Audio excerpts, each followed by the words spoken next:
showdown. Don't snitch, don't snitch.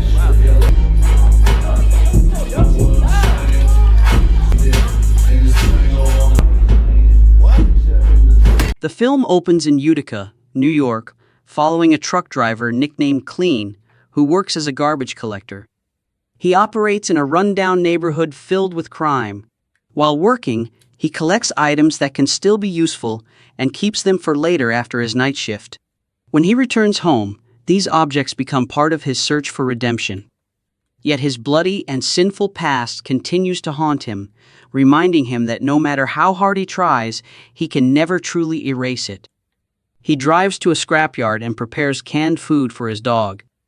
Later, he attends a meeting where a veteran named Travis admits he is addicted to drugs, while Clean confesses he was once addicted to violence. At home, Clean lives alone after the death of his daughter and his divorce. He cooks some chicken for dinner and repairs an item he had picked up during his garbage route. The next morning, he stops by his neighbor's house and invites a teenage girl named Diana to share a meal. Although she knows he has done a lot for her, Diana reminds him that he is not her father. She gives him a handmade bracelet before leaving on the school bus.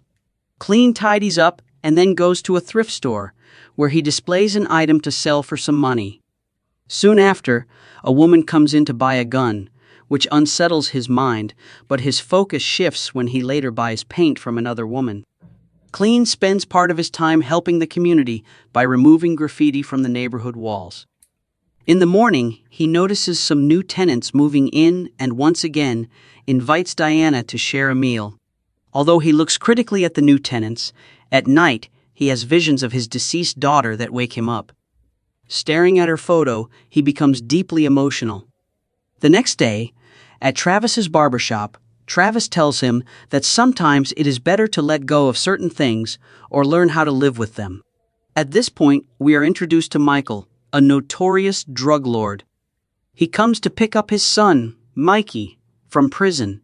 However, before Michael can see him, Mikey is taken away by his friends, leaving his father disappointed.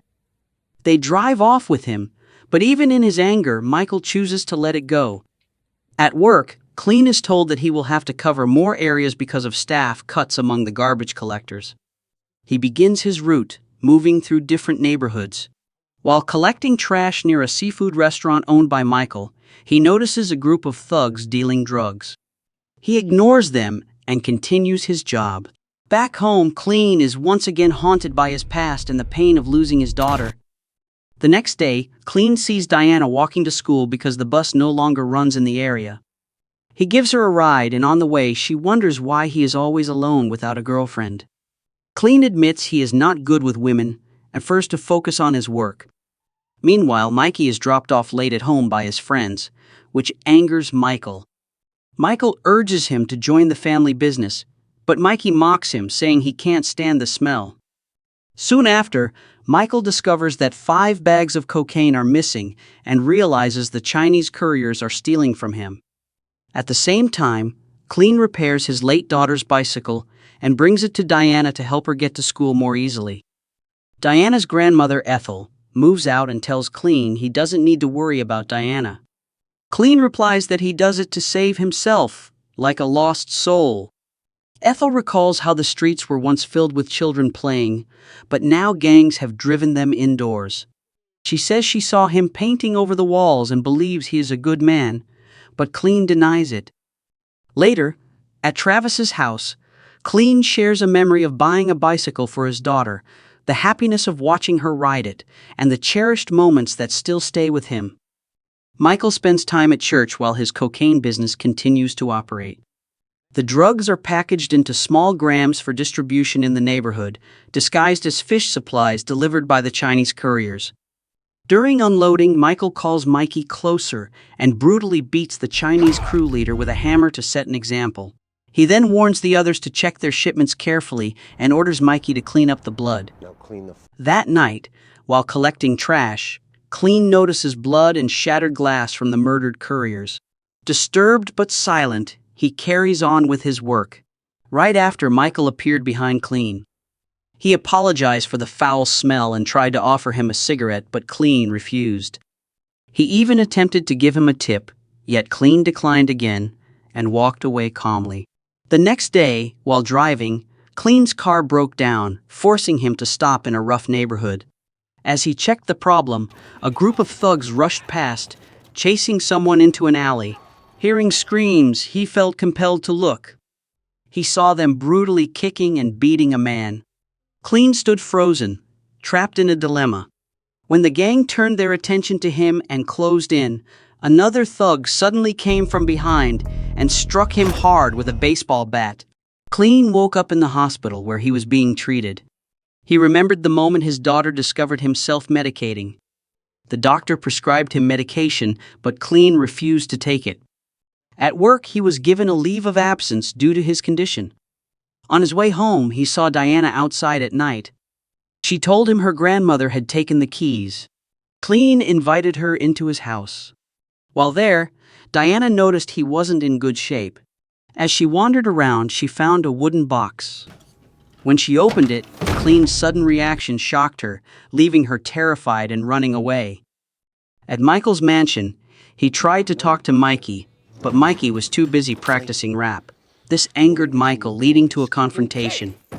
Mikey pulled out a knife and threatened him, but he couldn't bring himself to kill his own father. In the end, Mikey decided to leave home. While driving later, Clean saw Diana hanging out with a group of thugs. He told her to go home because it was late, but Diana said he wasn't her father and had no right to order her. The thugs confronted Clean and told him to leave, yet Diana eventually agreed to go with him to avoid further conflict. Later at meeting, a man spoke about demons that constantly haunt people, making them lose hope and believe they can't accomplish anything.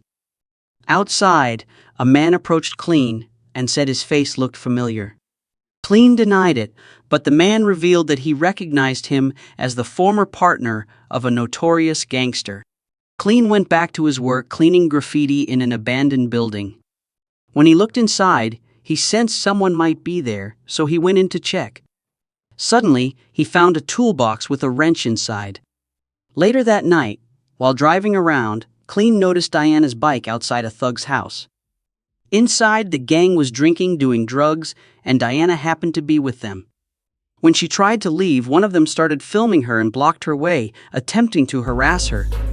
Clean reached the door and saw Diana inside. He rushed in and attacked the thugs with a wrench. He ruthlessly took down everyone, including the one who had tried to assault her.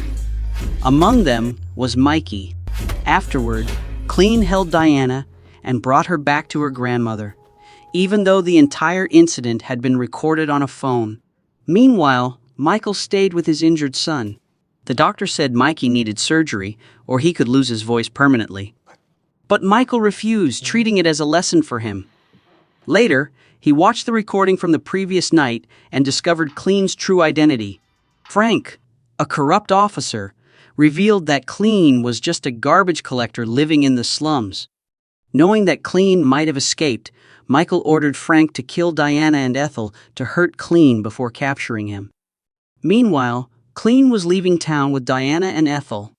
Soon after, a police officer signaled him to stop. When he pulled over, he realized the cops had been bribed by Michael. Clean immediately sped away, trying to escape. He turned off the main road in an attempt to hide and switch vehicles.